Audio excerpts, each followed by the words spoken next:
देहरादून दौरे पर अजय भट्ट रहेंगे। केंद्रीय रक्षा राज्य मंत्री का हम जिक्र कर रहे हैं। दून दौरे पर दोपहर ऑर्डिनेंस फैक्ट्री रायपुर में भी वो जो है निरीक्षण करेंगे। शाम 4 बजे इंडियन मिलिट्री एकेडमी जाएंगे और आज आईएमए में ही रुकेंगे केंद्रीय राज्य मंत्री अजय भट्ट। तो उनका ये आज का कार्यक्रम है।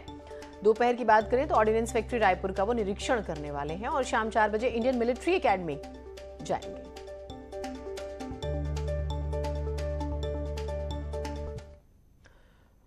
उधर गुछुपानी पिकनिक स्पॉट घूमने गए 3 युवकों की मौज मस्ती जो है उन्हें भारी पड़ गई है। तीनों युवक दिन में यहां घूमने आए थे और तैरते हुए नदी के पार चले गए। अचानक नदी का जलस्तर बढ़ा तो नदी के तेज बहाव में तीनों तैरकर वापस आने की हिम्मत नहीं जुटा पाए। देर शाम नदी में कुछ लोग फंसे होने की खबर एसडीआरएफ को मिली। रात मौके पर पहुंची एसडीआरएफ की रेस्क्यू टीम ने नदी के तेज बहाव के बीच रेस्क्यू ऑपरेशन चलाया और रोप की मदद से तीनों को सुरक्षित बाहर निकाल लिया।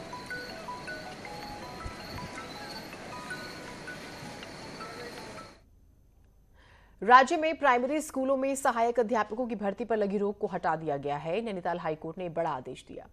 कोर्ट ने सरकार को निर्देश दिया है कि 769 पदों पर नियुक्ति प्रक्रिया को जारी रखें। साथ ही कोर्ट ने कहा है कि ये नियुक्तियां कोर्ट के आदेश के अधीन रहेंगी और 2012 की नियमावली के तहत ये प्रक्रिया पूरी होगी।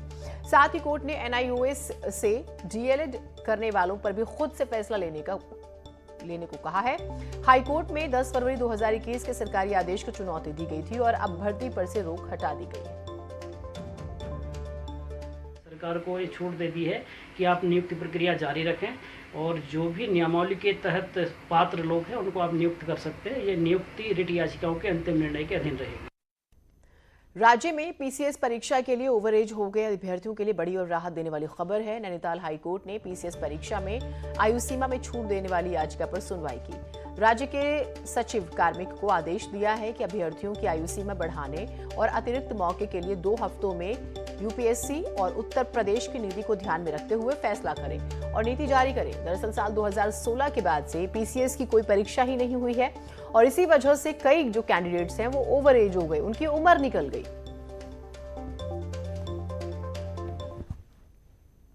उत्तराखंड में पहाड़ से लेकर मैदान तक सैकड़ों गांव ऐसे हैं जो आज भी एक अदद रोड के लिए तरसते हैं।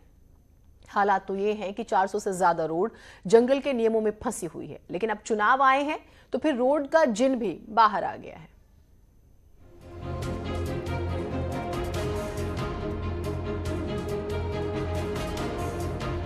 उत्तराखंड में 416 सड़कों के प्रस्ताव ऐसे हैं जिनको सरकारी फाइलों से बाहर आने का इंतजार है। मुख्य अड़चन है फॉरेस्ट क्लियरेंस।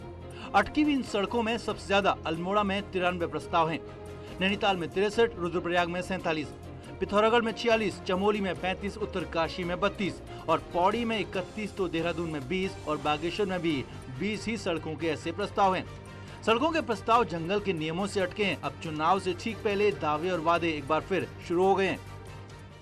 जो 20-20 साल पुराने मामले थे, जो सड़क 20 साल पहले स्वीकृत हुई थी, उस ऐसी सड़कों को मैंने अपने समय में वन अधिनियम में क्लियरेंस दी है। कहना बड़ा सरल होता है। उनके समय में, अब दुर्भाग्य से उस सरकार में भी हम थे, इसलिए मैं कोई टिप्पणी नहीं कर रहा हूं, लेकिन इतनी लंबी प्रक्रिया है फॉरेस्ट क्लियरेंस की कि ये पहली बार मैंने उसका सरलीकरण किया है। अब कांग्रेस ने इस पर तीखा हमला किया है और साफ कहा है कि डबल इंजन की सरकार सिर्फ बहाना बना रही है। उनकी सरकार आएगी तो ये सारी सड़कें मंजूर कर देंगे।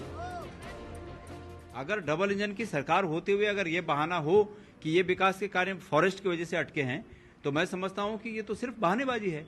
वहां भी इनकी सरकार, यहां भी इनकी सरकार, और बहाना कर रहे हैं कि फॉरेस्ट की वजह से सब आपके विकास कार्य अटके हुए हैं। तो उस विकास कार्य को पूरा करने के लिए अब कौन सी सरकार लानी पड़ेगी? और निश्चित रूप में उस कार्य को पूरा करने के लिए कांग्रेस की सरकार लानी पड़ेगी, तब जाके वो फॉरेस्ट की कार्रवाई क्लियर होंगी।